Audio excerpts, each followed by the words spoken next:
Estamos de volta. Correio Brasiliense nas eleições 2018. Para quem está chegando agora, as regras deste encontro foram definidas com os assessores dos dois candidatos ao governo do Distrito Federal, Ibanez Rocha e Rodrigo Hollenberg. Porém, o candidato Ibanez Rocha, do MDB, não compareceu. Nesta situação, a Resolução 23551 de 2017 prevê em seu artigo 40, inciso 3, que o tempo destinado ao debate pode ser convertido em entrevista com o candidato que comparecer. E em respeito a você que nos acompanha e ao candidato que aqui está conosco, o Rodrigo Hollenberg, estamos aqui neste momento com essa entrevista. Estamos em todas as redes sociais, no Twitter, no Facebook e também no YouTube, nos canais do Correio Brasiliense em transmissão simultânea. Você pode usar a hashtag Debate Correio para fazer o seu comentário na internet e deixar a sua opinião. Neste bloco, nós vamos sortear 4 temas. As perguntas serão do editor executivo do Correio Brasiliense, Vicente Nunes, e da repórter especial Adriana Bernardes. Mais uma vez, o tempo não será cronometrado. Nós teremos aproximadamente 20 minutos para desenvolver esse bloco. Eu vou fazer agora o sorteio aqui do primeiro tema, só para a gente poder fazer uma ordem aqui dos... Primeiro tema, então, contas públicas. Vicente Nunes vai fazer a pergunta. Vicente, obrigada. Boa tarde, governador. Governador, o senhor assumiu o governo do Distrito Federal com déficit de 2,5 bilhões de reais e optou por fazer o ajuste das contas públicas, tanto que nos 3 primeiros anos o senhor não conseguiu fazer os investimentos que a população esperava. Isso lhe custou muitos votos. Há uma reclamação generalizada dos eleitores de que o governo não correspondeu às expectativas, que muitas das promessas que o senhor fez em campanha não foram cumpridas. Como é que o senhor vê isso? O eleitor, ele não premia o bom gestor? O senhor se arrepende de ter preferido ajustar as contas públicas em vez de fazer um governo mais populista? Olá, Vicente. Olá, Adriana. Então, eu tenho muita consciência de que cumpri a minha missão com responsabilidade como governador de Brasília. Eu sempre disse que eu não seria conhecido como o governador que quebrou Brasília. Muito pelo contrário, como o governador que reorganizou as contas do Distrito Federal. Mas eu quero aqui fazer alguns reparos. Quando a gente assumiu o governo, nós tínhamos um rombo de 6 bilhões e 500 milhões de reais. 3 bilhões e 100 de dívida financeira reconhecida pelo Tribunal de Contas do Distrito Federal, inclusive com muitas dívidas não registradas, porque o governo anterior cancelou diversos empenhos no mês de dezembro de 2014 e um rombo no orçamento de 3 bilhões e meio no orçamento de 2015, que nos obrigou a tomar medidas corajosas. Nesse período, nós já tivemos as nossas contas aprovadas de 2015, tivemos as contas aprovadas de 2016 e em 2015 o Tribunal de Contas fez um elogio, porque fomos o primeiro governo da história do Distrito Federal a não pedalar a folha de dezembro.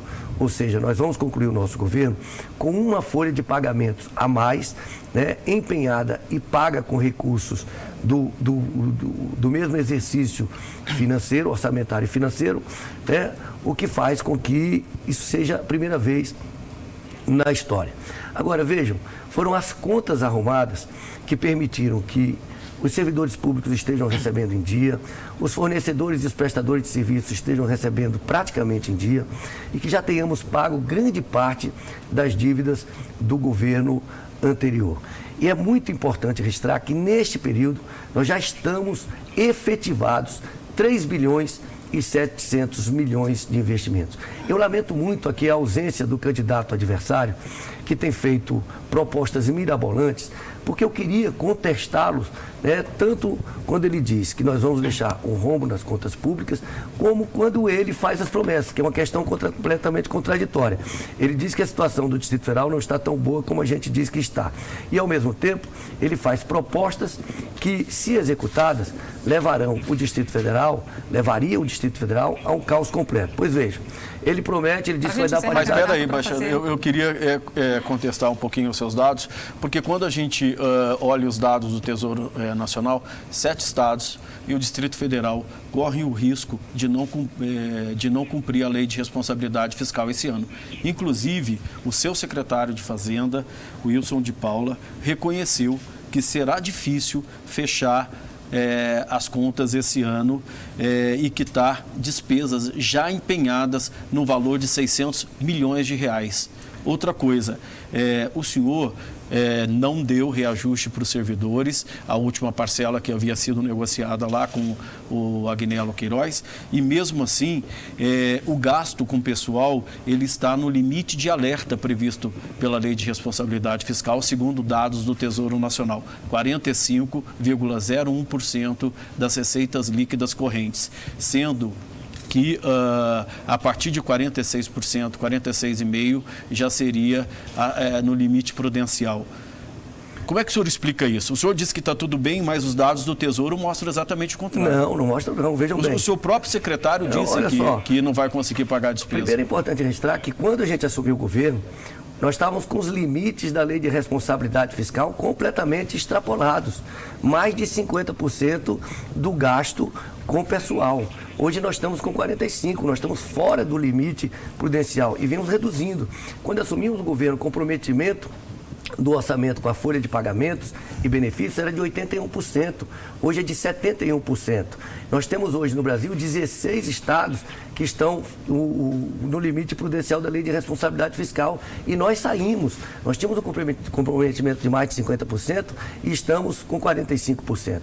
O resultado financeiro do ano ainda não terminou e, portanto, nós ainda temos como fazer ajustes. Então, por que o seu secretário está Eu acho que ele deu uma declaração de uma expectativa daquele momento no final do segundo quadrimestre. Mas é muito importante registrar que se a gente for considerar como todos os outros executaram o orçamento, dando uma pedalada no mês de dezembro, nós terminaríamos esse ano com um superávit de mais de 600 milhões de reais, porque a folha de pagamento é em torno de 1 bilhão e 200. Mas eu queria aqui, só para, mais uma vez, lamentar a ausência do candidato, para fazer umas contas, porque é importante que a população saiba que ele não vai conseguir cumprir as promessas e vai trazer um clima de instabilidade no Distrito Federal, na eventualidade ou na infelicidade de ser eleito. Vejam bem, o aumento da Polícia Civil, com a paridade com a Polícia Federal, significaria 942 milhões de reais. Pressionado pela Polícia Militar, que, é claro, não vai admitir um aumento para a Polícia Civil e não ter o mesmo aumento, ele disse que daria o mesmo aumento para a Polícia Militar, 1 bilhão e 900 milhões de reais. É claro que as demais categorias profissionais que não tiveram a última parcela em função da indisponibilidade orçamentária e financeira também vão querer o aumento, mais 1 bilhão e meio de reais. Nós estamos falando de 4 bilhões e 300 milhões de reais por ano. Agora, é claro, Vicente, que um professor que a sua última parcela é de 2,5%, não vai aceitar ver uma categoria profissional receber 37% de aumento e ela receber 2,5%. É matematicamente impossível pagar esses aumentos. Sabe o que vai acontecer? Na eventualidade da eleição do adversário, além da certeza da cassação em função do abuso de poder econômico e da compra de voto, você teria uma estabilidade, porque já no primeiro mês, ao não encaminhar a paridade da Polícia Civil, a Polícia Civil entraria em greve. Se encaminhar e não der o mesmo aumento para a Polícia Militar, nós vamos ter uma operação tartaruga. Se não der o mesmo aumento para os professores e servidores da saúde, nós vamos ter greve na educação e na saúde. Vejam a irresponsabilidade. Nós tivemos um trabalho enorme durante 3 anos e 10 meses de arrumar as contas, de não deixar Brasília quebrar, e com essas promessas, Brasília quebraria antes de chegar no seu aniversário. Vamos fechar o próximo tema. Mais uma vez, eu quero lembrar que o candidato Ibanez Rocha, do MDB, foi convidado para esse encontro, mas não compareceu. Nós vamos sortear agora o segundo tema. Facções criminosas. Candidato, a Adriana Bernardes vai fazer a pergunta. Sim. Candidato, nos últimos anos nós temos visto um grande esforço da Polícia Civil para desarticular organizações criminosas que tentam se instalar no Distrito Federal, no entorno e até dentro da Papuda. E eles continuam tentando. Caso o senhor seja reeleito, como é que o senhor pretende atuar para impedir que o Distrito Federal, por sua posição estratégica, tanto para os negócios quanto para organizações criminosas, se tornem uma São Paulo, uma cidade como o Rio de Janeiro, por exemplo? Investindo em inteligência e tecnologia e fortalecendo as nossas corporações da área de segurança pública, tanto Polícia Militar como Polícia Civil.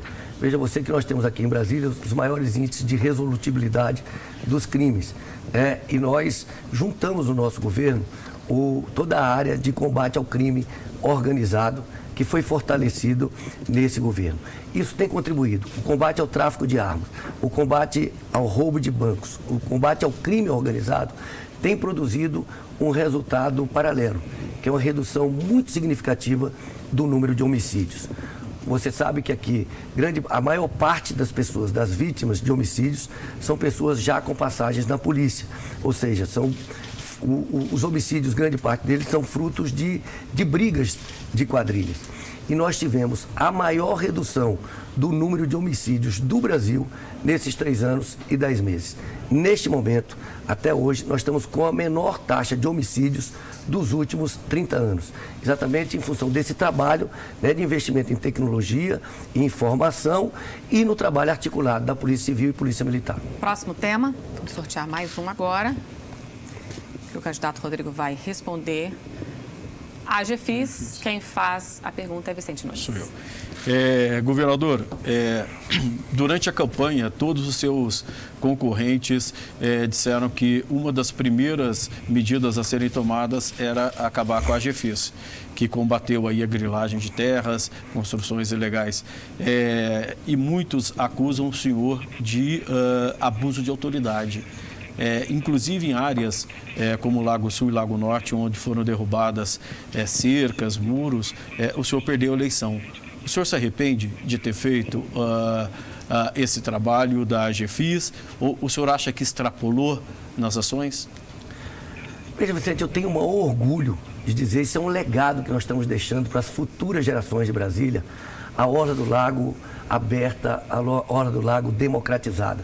Você não imagina a minha felicidade quando eu vou à Orla do Lago e vejo pessoas do entorno de Brasília, das diversas cidades do Distrito Federal, do plano piloto, desfrutando do espaço público mais nobre da cidade. Eu sempre disse que o lago é a nossa praia, e a praia não pode ser de alguns, a praia tem que ser de todos. Portanto, nós temos que aplaudir esse trabalho da AGFIS, que desobstruiu áreas públicas e devolveu ao patrimônio público. Agora, é claro que esse trabalho sempre pode ser aperfeiçoado.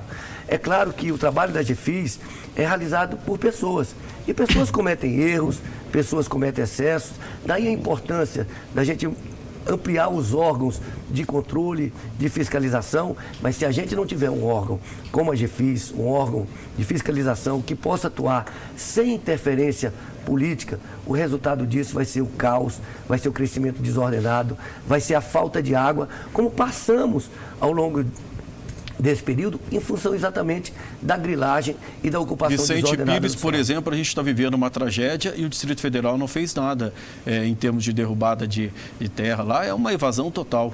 Nós estamos regularizando o Vicente Pires, nós estamos entregando escrituras em Vicente Pires e nós estamos colocando infraestrutura em Vicente Pires. E é claro que isso fica muito mais demorado e isso fica muito mais caro, porque você já está colocando a infraestrutura dentro de uma cidade que já foi... Mas lá a AGFIS não foi tão eficiente como deveria ter sido. Mas a AGFIS foi, inclusive, na Chácara 200, onde teve grande repercussão. Por quê? Porque ali estavam previstos equipamentos públicos necessários para fazer a regularização da área. Nós tivemos que fazer desobstruções em Vicente Pires, como fizemos no Sol Nascente, para fazer as lagoas de drenagem, as lagoas de contenção da drenagem. Porque todo o processo de drenagem precisa começar pela lagoa de contenção para depois ir subindo para ligar. E nós só estamos tendo esses problemas ainda em Vicente Pires em função de que as obras de drenagem ainda não estão prontas.